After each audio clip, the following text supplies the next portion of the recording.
Hello, आप सभी का मेरे चैनल में स्वागत है। आज हम बात करेंगे समाज की।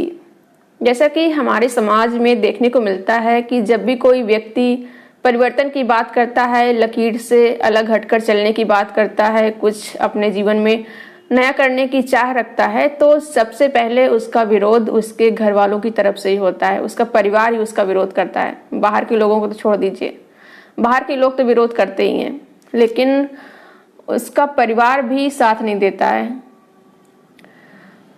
कोई भी इंसान हो, शायद ही कोई अपवाद हो कि उसका परिवार उसका साथ देता हो, उसके घर वाले उसके साथ खड़े हों। ये बहुत कम देखने को मिलता है।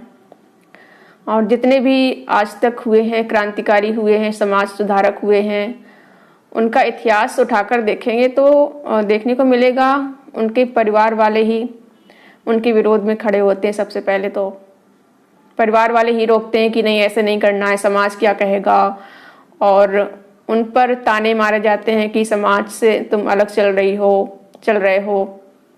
ये सब बोला जाता है उनको। जितने भी समाज सुधारक हुए हैं, देख लें आप, जैसे कि उदाहरण के तौर पर बताते हैं, ज्योतिबा राव फुले जी एक महान समाज सुधारक थे। उन्होंने मनुवाद के खिलाफ लड़ाई लड़ी और लड़कियों की शिक्षा की बात की, और तमाम तरह के जो ब्राह्मणवादी नियम थे उनके खिलाफ जाने के लिए उन्होंने आवाज़ उठाई थी समाज में। तो उनके पिता ही उनका विरोध करते थे। उनके पिता ने, यहाँ तक कि उनके पिता ने घर से उनको बाहर निकाल दिया था, ज्योतिबा राव फुले को। और उनकी जो पत्नी थी सावित्रीबाई फुले, जो कि सारे लोग जानते हैं देश में कि वो प्रथम शिक्षिका थी। उन्होंने सबसे पहला स्कूल खोला था लड़कियों के लिए। तो उनके पिता भी उनका विरोध करते थे जब वो किताब पढ़ती थी। एक कहानी मैंने पढ़ी थी कि सावित्रीबाई फुले जी जब छोटी थी, बचपन में ही उनको एक अंग्रेजी की किताब कहीं से मिल गई थी। तो वो पढ़ने लगी थी। तो उनके पिता ने देख लिया तो उन्हें तुरंत वो किताब छीन के फेंक दी थी बाहर, और बोले थे कि नहीं, ये किताब नहीं पढ़ना है। और क्योंकि उनके मन में भरा था, उनके पिता के मन में, कि लड़कियों को पढ़ाई नहीं करनी चाहिए, लड़कियों को शिक्षा देना या शिक्षा ग्रहण करना पाप होता है। उनके ऐसा सोचना था उनके पिता का। तब पहले ऐसे ही लोग सोचते थे, क्योंकि ब्राह्मणवादियों ने यही फैला रखा था कि लड़कियों को पढ़ाई करना ये गलत है, पाप है, और ये अपशकुन होता है। ये सब चीज़ें, अगर लड़कियां पढ़ लिख जाएंगी तो घर कैसे चलेगा और समाज कैसे, परिवार कैसे बनेगा, ये सब फालतू की बातें फैलाई थी उन्होंने। और भी तमाम तरह के उदाहरण, जैसे राजा राम मोहन राय जी, जो कि सती प्रथा के खिलाफ उन्होंने कानून बनाने में बहुत काम किया था। अंग्रेजों से मिलकर उन्होंने सती प्रथा के खिलाफ कानून बनवाया था। तो जब वो स्टार्टिंग में सती प्रथा के खिलाफ बोलते थे तो उनके घर वाले ही उनका विरोध करते थे, क्योंकि उनका मानना था कि ये सती प्रथा तो हमारी एक संस्कृति का हिस्सा है, परंपरा है, इसे कैसे बंद कर सकते हैं। और एक बार ऐसा मैंने पढ़ा है कि उनकी भाभी जब विधवा हो गई थी, राजा राम मोहन राय की भाभी, तो सती प्रथा उनके साथ भी होना था, उनकी भाभी के साथ।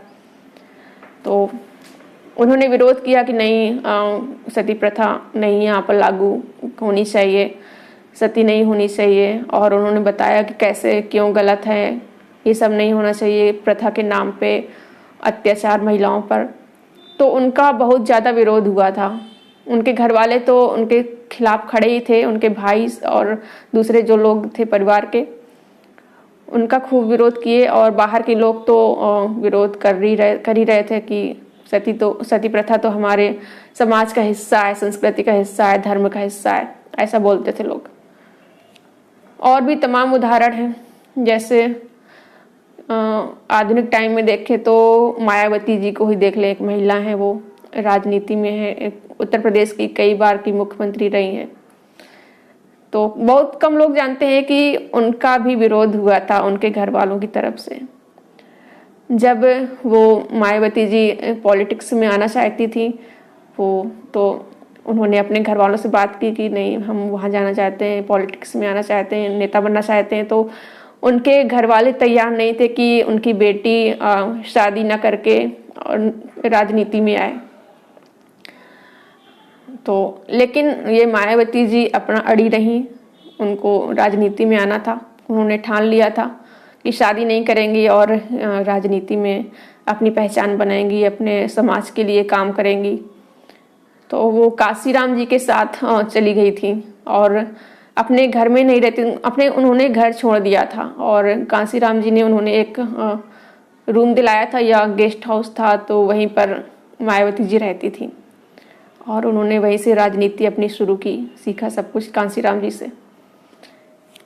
तो यहाँ पर कहना ये है कि अगर ये सारे लोग जितने भी कुछ नया किए अपने जीवन में, लकीर के फकीर न बन के कुछ अपनी अलग पहचान बनाई, समाज के लिए काम किया, खुद में सुधार लाया और समाज को सुधारने के लिए प्रेरित किया, काम किया, तो अगर ये लोग भी अगर परिवार वालों की बात मान जाते, परिवार वालों के कहने पर ही चलते, तो कभी वो लोग कुछ नया नहीं कर पाते समाज के लिए।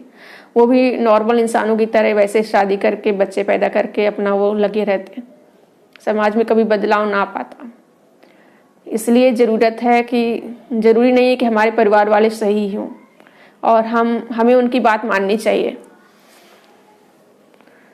अगर हम सही हैं तो कोई ज़रूरत नहीं है कि हमारे परिवार वाले जो कहें हमको वो मानना ही है, वरना तो ऐसे कभी कोई बदलाव नहीं आ पाएगा, ना हम अपने जीवन में खुश हो पाएंगे, अपने मर्जी का काम नहीं कर पाएंगे और जीवन भर घुटते रहेंगे। हमारे समाज का दुर्भाग्य है कि ऐसे लोगों को कोई हेल्प नहीं करता है, परिवार वाले भी उसके खिलाफ खड़े हो जाते हैं। ये बहुत दुख की बात है, जबकि चाहिए कि परिवार वाले उसका साथ दें, उसका भी साथ दें जो समाज के बनाए नियमों, तय नियमों, पैमानों के हिसाब से नहीं रह रहा है या फिर उनका पालन नहीं कर रहा उन नियमों का, या कुछ अलग करने की बात करता है, समाज में बदलाव की बात करता है। बहुत सारे उदाहरण हैं, अगर जितने भी हैं, जैसे कोई फेमिनिस्ट है, कोई नास्तिक है, कोई एंटीनेटलिस्ट है, कोई वीगन है, तो उनका भी विरोध होता है, उनके घर वाले ही विरोध करते हैं कि ये सब क्या लेके बैठे हो, क्या सोच बना रखी है।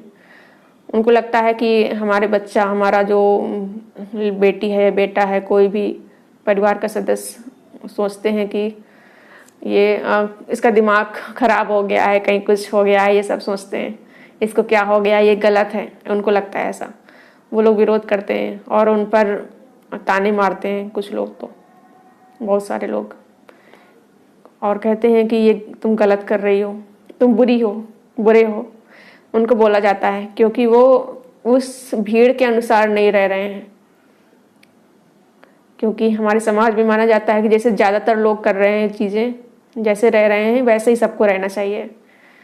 ये एक सोच है हमारे समाज की, मतलब जो भीड़ के अनुसार नहीं रहेगा, वैसे काम नहीं करेगा, तो वो गलत है, उसे गलत माना जाता है।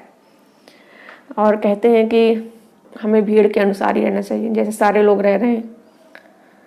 अगर हम वैसे नहीं हैं तो हम एक तरह के उनके लिए बहुत बुरे हैं या फिर एलियन हैं।